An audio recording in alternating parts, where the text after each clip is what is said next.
Hello, friends. Today we're going to be talking about 5 wilderness disappearances where mysterious disembodied cries for help were heard by search and rescue teams, but the person couldn't be located. You can imagine how these disembodied cries for help would have baffled search and rescue teams when they couldn't locate the missing person who had vanished in the wilderness. Likewise, the person calling out would probably wonder why they couldn't be heard. As we all know, thousands of people go missing every single day in the United States alone, and while some are found safe and sound and return to their family and loved ones, many are never seen or heard from again. How devastating that must be for the people who remain in the dark about their loved one, wondering always what if and what happened. Are they alive? Are they deceased? But what about the people who went missing and are known to have called out for help, to have actually been heard screaming or yelling for someone to rescue them, but were then never found? How does something like that even happen? Surely you must be thinking that if someone is close enough to be within earshot and heard calling for help, then search and rescue teams, volunteer teams, or even just a random stranger wandering about in the area heard them, then how is it at all possible for that person to never be seen or heard from again? Now, while we don't answer to that specific question today, and we as a society may never have all of or even part of the answers to these same questions, let's review some of these cases today. The ones in which people were so very close to being rescued or saved, but then that help never came. What must that have felt like to the person who was lost? Crying out and then hearing people who you think are coming to your aid for who knows how long, knowing that you're being heard and maybe even preparing to get ready to get back home to your family, and then nothing. Search and rescue teams or volunteers move on, possibly walking right past you to go and continue the search for you somewhere else. These are just a few of the many cases we found in which people were actually heard calling for help, but then could not be located. They were never seen or heard from again after that. Number 5, Mitchell Dale Stalling.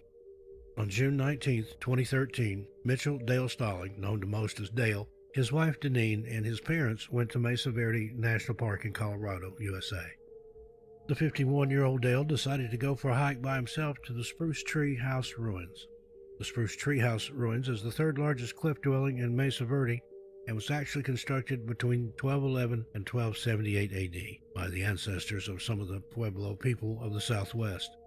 This amazing dwelling contains about 130 rooms and 8 kivas, which are chambers where the ceremonies of the Pueblo people were held. This dwelling wasn't discovered until 1888 when 2 ranchers were trying to find some cattle that had gone astray and accidentally stumbled upon this beautiful piece of history. Dale had decided he wanted to see it for himself and took off at around 4:30 p.m. with every intention of returning as soon as he was done. After all, the trail was less than a quarter of a mile long, connecting to the Petroglyph Point Trail, which is a 2.5-mile loop with cliff exposure that takes off right from the Spruce Tree Trail. Several witnesses came forward later and remembered speaking with Dale on the trail that day, but yet he never returned back to his family. It was until 7 years later that his remains were found and returned to his still hopeful and still searching family on September 17, 2020.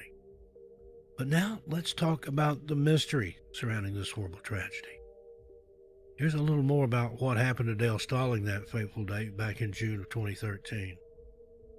Dale and his family left their home in Goliad, Texas in a camper trailer and headed west to Colorado, a place Dale had always wanted to see and explore.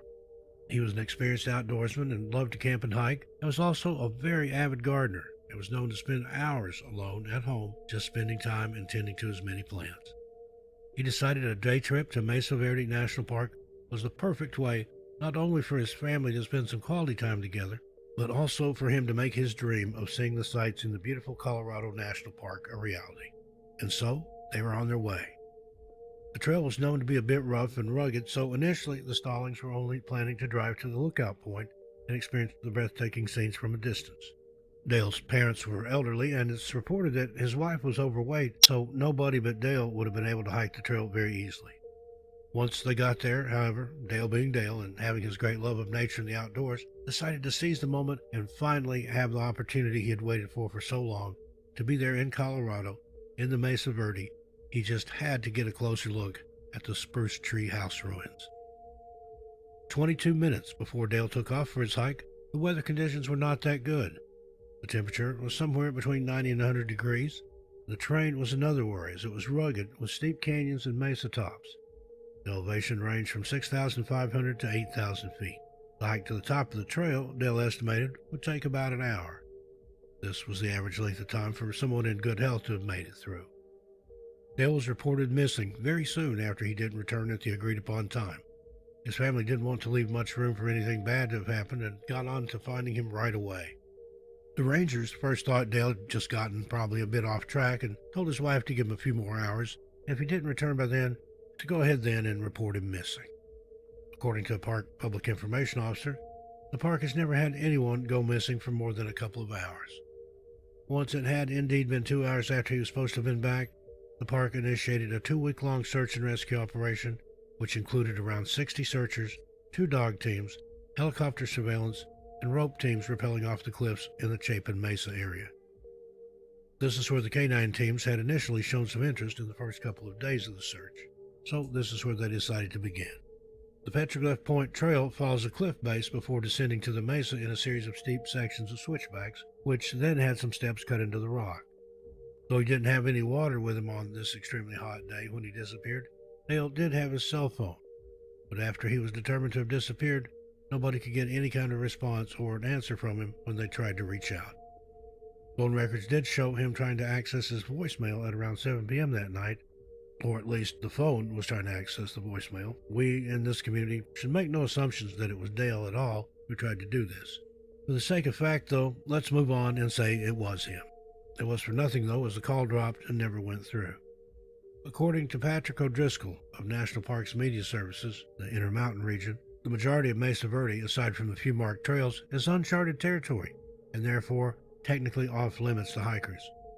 Approximately 5 to 10 people go missing every year in the Mesa Verde National Park, and none of these cases are officially closed, including Dale's, until that person or their body is found. Authorities have shared everything from actual case files to random tips with the family, but Dale's wife, Dalene, sees things much differently than park officials do. She says she is pissed off and feels the search only really lasted for 2 days, and then Dale was just given up on. She stated, "Now that it's been a year, and honestly, the more I reflect on it, I'm just pissed off." Their attitude was, he was there, he was lost, and what are they supposed to do about it? Park officials say, however, that rangers in the park were still searching for Dale 3 months later, though in a bit more scaled-back way. They insist they did this to keep Dale and his disappearance on their radar, so everyone would continue to be on the lookout for him. In 2014, Dalene returned at least 14 times to the park, and is more convinced than ever that her husband had gone missing due to misleading markers and signs in the park, which caused him to accidentally go off trail. She believes he thought he was following all the signs properly, but because they were so confusing, he ended up lost anyway. There is a very interesting account written by a hiker and writer named Jody Peterson, however, that was written in 2013, which details an experience she had while hiking the same trail on the same day as Dale when he went missing. She writes in part, "After an hour of walking, I suddenly heard a weary male voice call, 'I need some help.' I thought of the missing hiker. Perhaps after visiting Spruce Treehouse, he'd attempted the trail and run into trouble. I called out several times, but got no response. I thought about going off trail to look, but figured then I'd become victim number 2 if I tried to scramble down those ledges and cliffs. My cell phone had no signal. I hiked back down the trail as fast as I could, and when I found the chief ranger, I told him what I'd heard. Relief washed over his face as another staffer said, 'We thought we heard a call for help in that area yesterday.' They quickly began planning to bring in dogs and more searchers. I left the ranger station and stood looking at the opposite side of the canyon where I'd heard the call for help. I said a silent prayer. When I got back to my western Colorado home the following day, I checked the news, thinking that I'd read that the hiker had been found. Instead, I learned that Mitchell Dale Stalling was still missing, and now 70 people were looking for him. As I write this, it's been almost 2 weeks since Stalling vanished, and the search has been scaled down. A group of us think he's still somewhere in the park," said Chief Ranger Jesse Farias. "We've all heard of planned disappearances, but it doesn't smell that way. The odds of him being found alive, though, are basically 0. Perhaps he fell between big rocks in a place where searchers can't see him. Perhaps wind shifts made the dog miss his scent. Now, the question, though, is this. If Dale was heard calling for help by several different people, and searches were immediately put into place and conducted as soon as this was reported, then how did no one come across him again, even hear him again, or find any evidence of him at all? If they thought they heard a call for help in the same area just the day before, then why weren't they still out searching there? That makes no sense. What really happened out there in Mesa Verde? Do the park rangers and other staff of this national park know more than they're saying? This is something to think about, definitely, but most likely something we will never find an answer to. Number 4, Dalene Pua. On February 27, 2015, a 17-year-old named Dalene Pua, known as Moke to his family and friends, decided to go for a hike on the Stairway to Heaven. This is actually the Haiku Stairs in Oahu, Hawaii. These stairs are basically an extremely steep step structure which used to provide pedestrian access to former U.S. Navy communication facilities on the island. This is considered one of Hawaii's most dangerous trails, and Moke was last seen boarding a bus in Waianae to get to the spot which he wanted so badly to climb and see the historical sites. Dalene, who lived on the Big Island, was visiting Waianae to spend some time with his grandmother. His grandmother, Martha Bear, stated that the teen wanted desperately to climb the trail, which is forbidden on the windward side of Oahu. She told her grandson she had seen on the news that it was closed down and he wouldn't be able to access it. She told him not to waste his time even trying. Martha said, though, that when Dalene boarded the bus and said he was going hiking, she never thought he was really going there, to the Stairway to Heaven trail. She figured she'd already told him that he would get arrested if he tried to go there and climb, and that it was closed down and pedestrian access was being refused. At around 11 a.m., Dalene posted his last ever correspondence when he texted some friends pictures of himself, stating that he was finally there, on the trail of the Haiku Stairs, and was next planning to climb them. He hasn't been seen or heard from since. His family studied the pictures Dalene had sent them from the trail right before he seemingly disappeared into thin air extensively, and there are some that stand out. These are the ones they are desperately trying to get the public's help in identifying. Unfortunately, the more you blow up the images, the more blurry and non-discernible they become. Almost impossible to tell what you're even looking at. Though the family is fairly confident at least one of them is Dalene. They believe they saw a man in the background, far off in the distance of at least one of the other pictures, and theorized that this man was for some reason following Dalene and could have somehow led to his disappearance and possible demise. The search effort included local fire departments, drone operators, community volunteers, and even the U.S. Navy, conducting a land and air search to find the young man, all to no avail. A few days after he was last heard from and reported as missing, Monday, March 2nd, 2 hikers reported hearing cries for help. This information led the fire department to continue their search into Tuesday, March 3rd, 2015. That particular search was suspended the same afternoon, but local volunteers continued to look for Dalene, combing through the mountains, but finding no sign of him. The Haiku Stairs have been closed to the public since 1987, but are still a very popular hike with locals and tourists alike willing to risk fines or arrest. The stairs are in bad shape after heavy rains and powerful storms have damaged them to the point that they've gained a somewhat ominous reputation for being not only treacherous, but possibly deadly as well. Some people believe they should be fixed, restored, and reopened to the public, while others say they should be torn down altogether. The fate of Dalene Pua is still unknown to this day, as is why he wasn't found despite hikers very clearly hearing him calling for help. Was this actually Dalene Pua crying out for help? Again, we will most likely never know. Number 3, Philip Kreycik.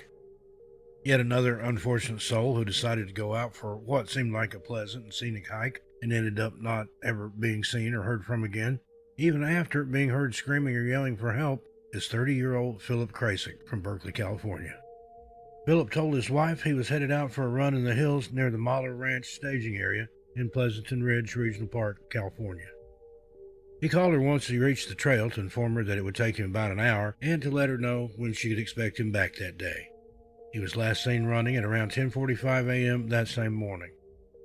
Philip's wife reported him missing the same afternoon he had headed out for the run, when he failed to return home and hadn't been in contact with her or anyone else to let them know why he wasn't back yet.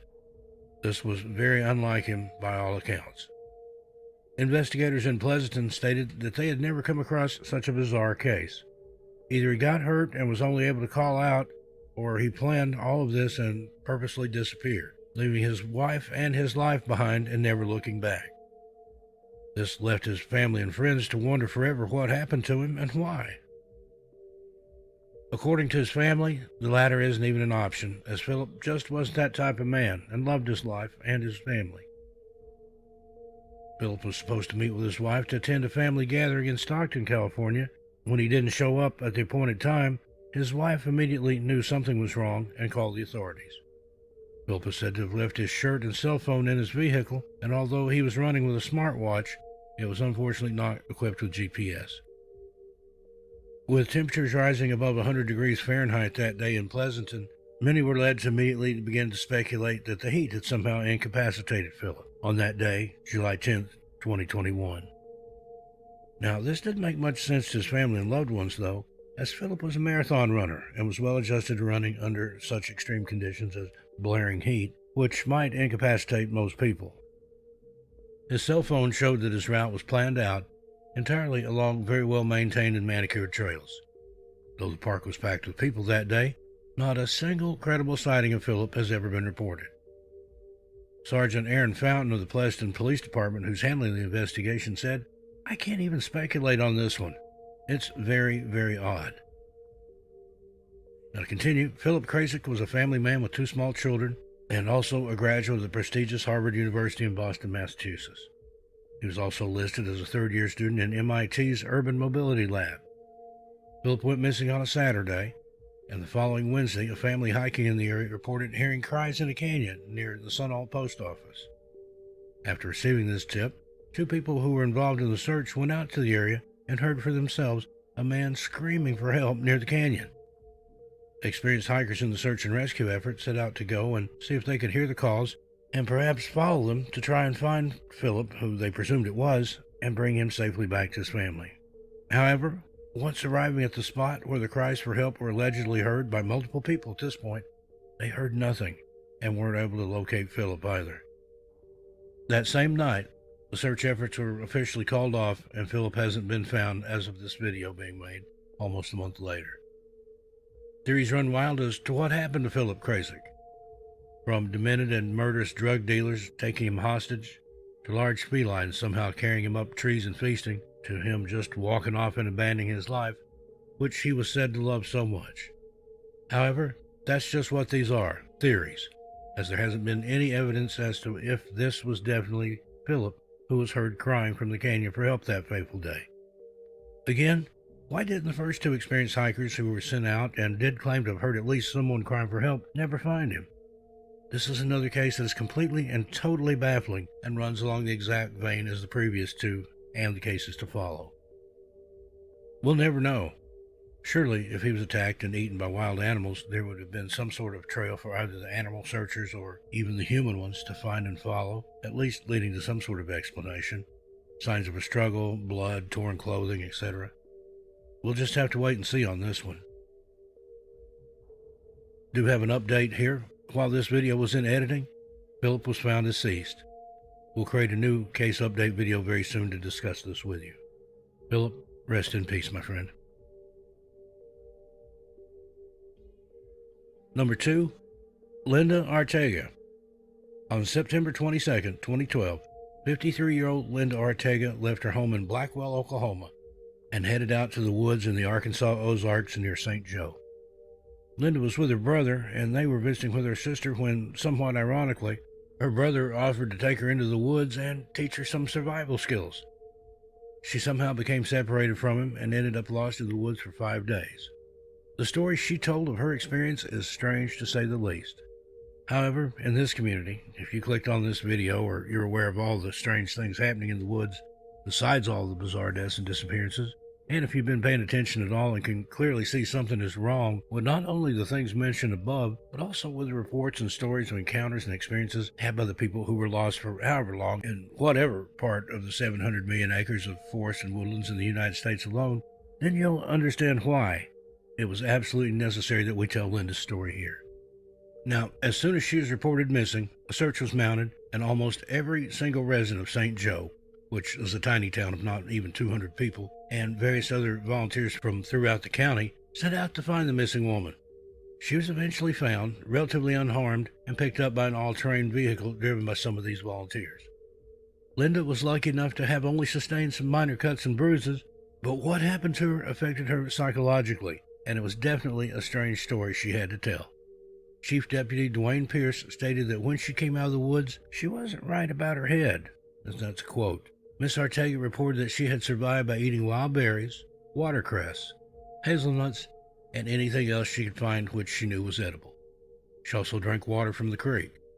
At night, she huddled on the freezing cold ground underneath trees for shelter, praying for someone to come and finally find her. She also repeatedly thanked her brother and insisted she never would have survived without the knowledge he had just been teaching her about how to survive in the wild. The strangest and scariest part of the entire 5-day ordeal, though, was what Linda said she had experienced while out there, lost and alone, cold and afraid, in the unknown woods and trails. She claimed that while she was out there, especially at night, she would see other people there. They would be walking around her along the trails or even right there in the thick of the woods. She would ask them for help or try to get their attention, maybe even ask one of them if they could point her in the direction of safety. However, not a single one of these people even acknowledged her or looked in her direction. She claimed people were even hiding behind the bushes like they didn't want her to see them. Now, while in the hospital, she did admit that perhaps some of the berries she had eaten caused some kind of mild hallucination. She wasn't sure. She claimed she had managed to stay with her brother for 3 days before becoming separated from him and knew what she should and what she shouldn't eat when trying to survive. She's very consistent in her story. Think about the people hiding in the bushes. These people definitely weren't part of any kind of search party. Why would people trying to find a lost woman hide so she couldn't see them? More than that, why would others walk right past her and then try and hide as though they were playing some kind of strange hide-and-seek game, hiding in plain sight? Is this finally the proof that there are, in fact, strange people who live in the woods who either don't know how to interact with other people or just don't want to, especially other people who aren't like them or who aren't from where they're from? Is this proof of ferals, wild men? How does this all tie in with strange missing person cases and even deaths we see, which are becoming so much more common year after year in the woods? Is this what we should be paying attention to when out searching for the above-mentioned missing? There was a statement made by the doctor Linda saw after being taken to the hospital when she was rescued, which validates her sanity. She was not insane. How much more interesting that she was berry picking when she ended up being separated from her brother after 3 days of staying right next to him. As we all know, this is a very common theme among the missing people in the woods, the berry picking, or berry patches in general. But there are those who are found, and then those who seem to be forever lost. Linda is not the first person, or more specifically, the first woman, to report things like this while either lost or, for whatever reason, wandering the woods alone. There are many other reports of women being followed or even chased by what they referred to as men while being lost in those same woods. This is also very common in the East along the Appalachian Trail. Think back to the story of little Dennis Martin and how a family out for a hike or camping trip saw what they referred to as a wild man carrying something which looked like a small child over its shoulder. There are also several park rangers in the United States, Dwight McCarter among them, who have come forward since retiring and tell stories of wild men living and even hunting in the woods of our national parks and general forested areas of our country. Is this only going on here in the United States, though? Not at all. There's one specific report we covered in an early video about wild men and feral humans in the woods where at least one park ranger was attacked by one of these people. Now, luckily, Linda was able to keep her wits about her despite what must have been petrifying fear, and she made a full recovery after her harrowing ordeal.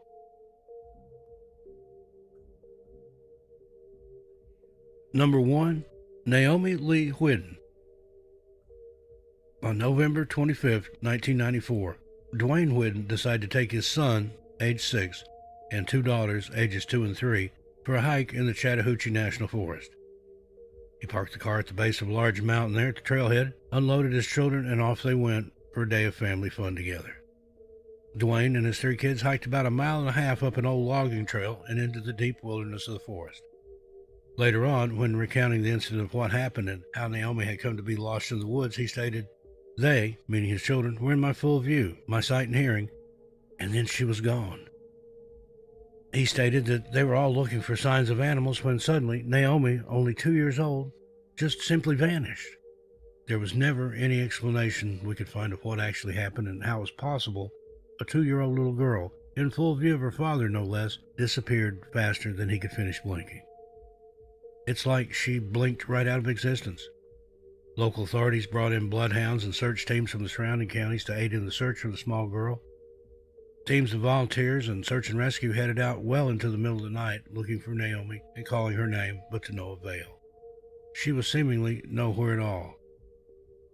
Now, approximately 25 hours after she first disappeared, a man named Kip Clayton was searching the outer fringes of the search area he and his team were assigned to when he said his intuition, that old gut instinct, pushed him forth to go and search another 250 yards forward, leaving the official search area he was looking in.